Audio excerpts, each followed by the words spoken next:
Good morning.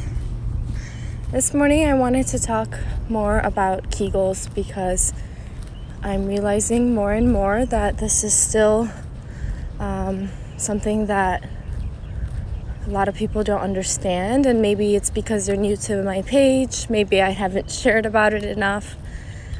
So anyways, Kegels. What are Kegels? Kegels are the formal name given to the exercise when you're exercising your pelvic floor muscles.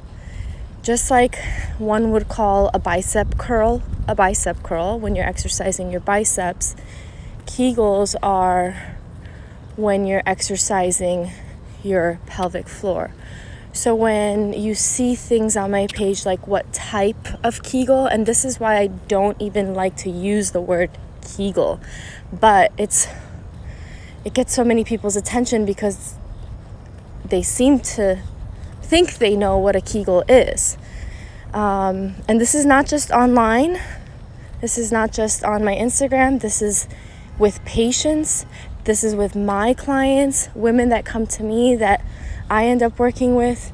I always ask them, okay, what is a Kegel? Do you know what a Kegel is? Try to explain to me what you think it is, because that will give me a great insight as to whether they really know what it is.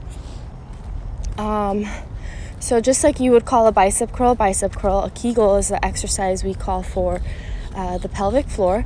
And if you see somewhere written what type of Kegel, what kind of Kegel, it's still referring to exercising the pelvic floor, but I don't use this. I know other therapists use this. I just don't like it because I think they don't have a background in kinesiology or bodybuilding like I do. But when they say what type of Kegel or what kind of Kegel, they usually are referring to either the contraction, the shortening phase, or the relaxation, and that's not the greatest term either sometimes, the lengthening phase, okay? Because relaxation sometimes makes people think that there's no tension being produced by the muscle fibers, but you can have lengthening muscle fibers that are still producing tension. So that's why it's not always correct to say contraction versus relaxation. So I usually like to say shortening versus lengthening of the muscle fibers, because then you know what the pelvic floor is doing. Is it shortening and moving up, or is it lengthening and moving down? Remember, the pelvic floor slightly moves up and down with our breath. If you haven't seen any of my Sunshine Lives to Revive videos in my IGTV, go listen to them, because I talk all about the proper coordination of the pelvic floor with your diaphragm and breathing and how it's supposed to look. So that's actually my next point. This happens to me all the time where I'm working with a client or maybe not even a client, maybe it's just a friend or someone that I know or a family member, or it's families of friends, for example, people that want to pick my brain, and they sit me down maybe at a gathering and they start asking me questions, and what do I do for this? What do I do? Tell me what to do. And so I begin talking to them, and I always begin by teaching them, trying to let them understand how the coordination, what's the anatomy looking like? What is the pelvic floor, first of all? What does the anatomy look like? What is it supposed to do? What are the functions? How is it supposed to move? What's the proper coordination? I always refer to the proper coordination. I don't know why I'm walking to this little cul-de-sac here, but I am.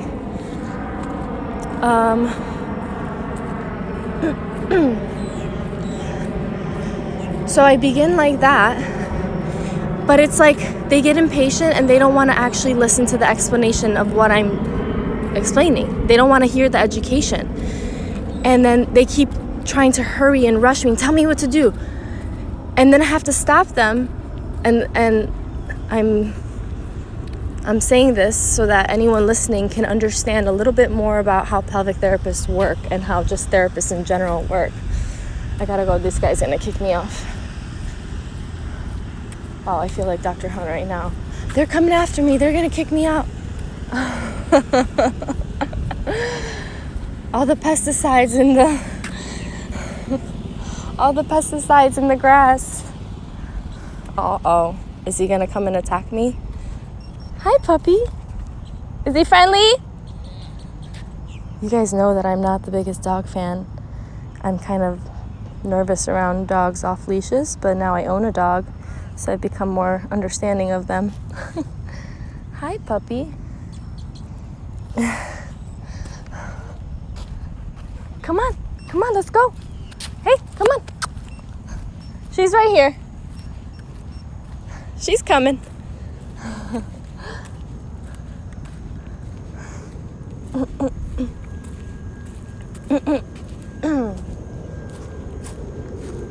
So they rushed me while I'm trying to educate them about their anatomy. Oh, look who came back. You're so sweet. Go to your daddy, buddy. Go to your daddy.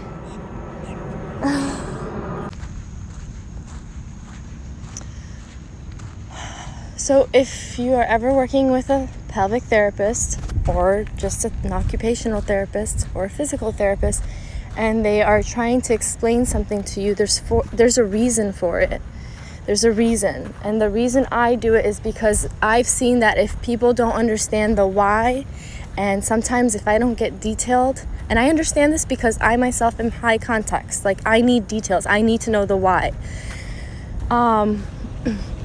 And if I don't get the why, I won't be as incentivized to do whatever it is I need to do. I need to understand why I'm doing something.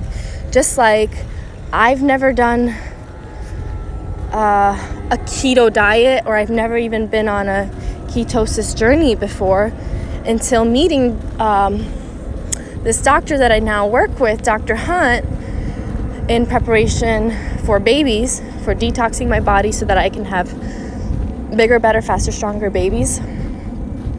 I didn't even know, I wasn't even interested in ketosis until I met her and she explained the why. She helped me through education like this understand the science behind ketosis and why that's so good for your body and why you can heal your body this way, how autophagy works, what's the biochemistry behind sleeping, and behind when we eat fish, what do we need from fish that helps, that so many of us are lacking, and how the sun affects that. So I wasn't interested in any of this stuff, ketosis and sunshine, until I really started connecting more dots and understanding the why. So I'm gonna try to bring it back, land the plane. Not really, this plane is not landing anytime soon, so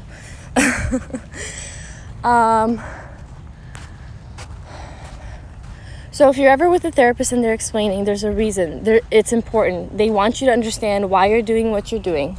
So don't rush them. Don't cut them off. Ooh, does that mean I'm going to get soaked right now? Oh. Oh. I thought... I was like, oh my gosh, I better start sprinting. Oh my God. Well, I'm still going to head that way then. He said, that's it. Those are the only ones. Thank you. My eyes were like, oh my God. And then they started coming this way. I was like, I gotta sprint. Oh my gosh, that's so funny. Oh my gosh. Okay, so Kegels. I literally had someone tell me what to do. Well, I'm telling you what to do, but you're not listening. You're literally not listening to me right now. That's frustrating when you keep getting cut off. Tell me what to do. No, I can't just tell you what to do. You need to understand what's going on first before I tell you what to do. Because then when I tell you what to do, it's not going to make sense. So that's frustrating. I'm still navigating this, you guys. But yeah, sometimes I literally have to say that to my clients or even to my patients. I have to tell them, hey, this is part of your rehab. This is part of your healing. You need to understand this so that you can hang on to this knowledge for the rest of your life. If I don't explain it to you, it's not going to imprint in your mind, and then you're never going to do it. We're supposed to make home exercise programs for people all the time, and more than half of the therapists I work with, this is now in the hospital, this is not body motion love mechanics, but more than half the people I work with in the hospital don't even give out home exercise programs. They don't care to, because they know these people are not going to do them. They're not going to do them. You give them exercises, you can give them a little piece of paper, go over the exercises as much as you want. Some people don't do them. So that's frustrating. And then you try to explain to them why. And when you try to explain to someone why, for example, okay, this is a little off topic from Kegels, but if you try to explain to someone why they need to move their body, for example, and maybe it's an elderly person, for example, in rehab, try to explain to them why it's important to stay moving.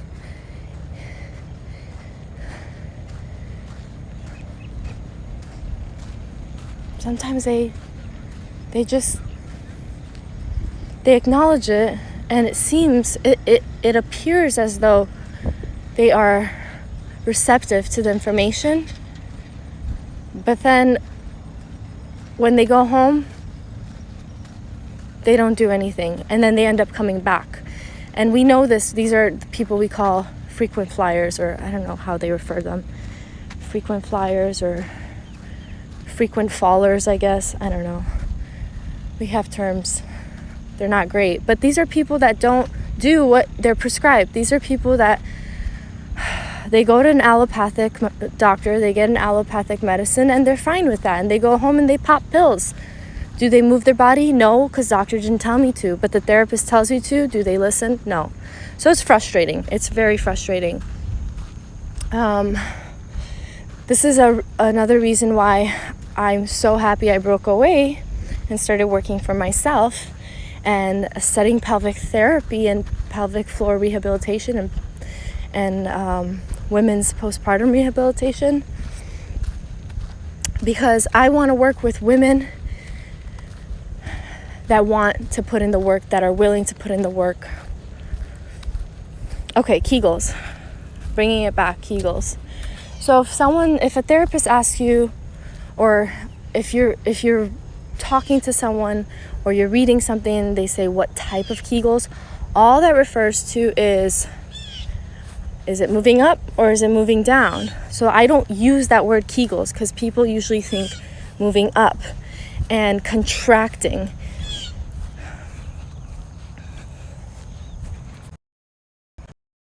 But remember, if you have pain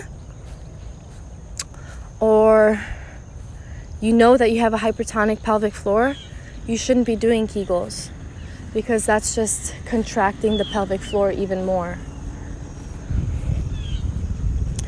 And that's like, so you're already like this and you're trying to do this even more. The pelvic floor is no longer nice and supple, it's already contracted, and you're trying to contract it even more. Or if you want to think about it like this, so the pelvic floor is already contracted and now you're trying to do a Kegel. So this is resting state, contracted, and you're in a contracted state and you're trying to do Kegels. This is not good. You need this. You need relaxation training. You need flexibility training. You need endurance training in the lengthening phase. I hope that makes sense. I'm gonna get kicked off. I hope that was helpful. How would you know if you need to do Kegels?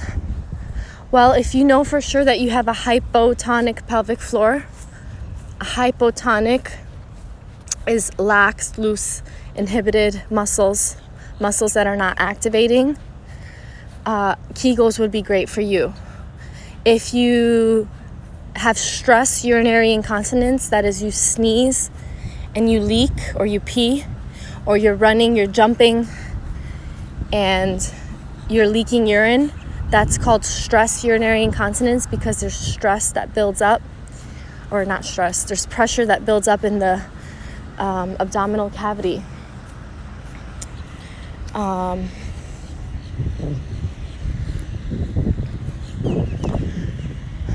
have a video where I talk about the 3 stacked pressure container systems. Again, it's in my IGTV under Sunshine Lives to Revive. If you go in there, you can search for it. It's called 3 stacked pressure container systems. I think I have 2 videos about it, and that will help you understand our pressure container system a little bit better, to understand how disruption in the pressure gradient of these 3 containers that we have stacked on top of each other can affect your pelvic health, how it can lead to stress urinary incontinence, how it can lead to prolapse, how it can lead to diastasis recti, how it can lead to pain and pain during sex. So you can watch that there.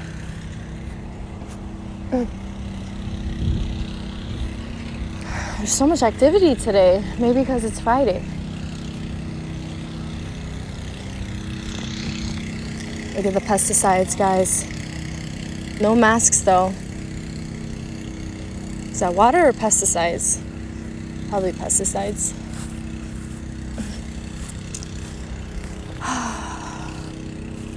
Okay, I hope that was helpful. Please watch and then share your questions in the comments and I will answer them.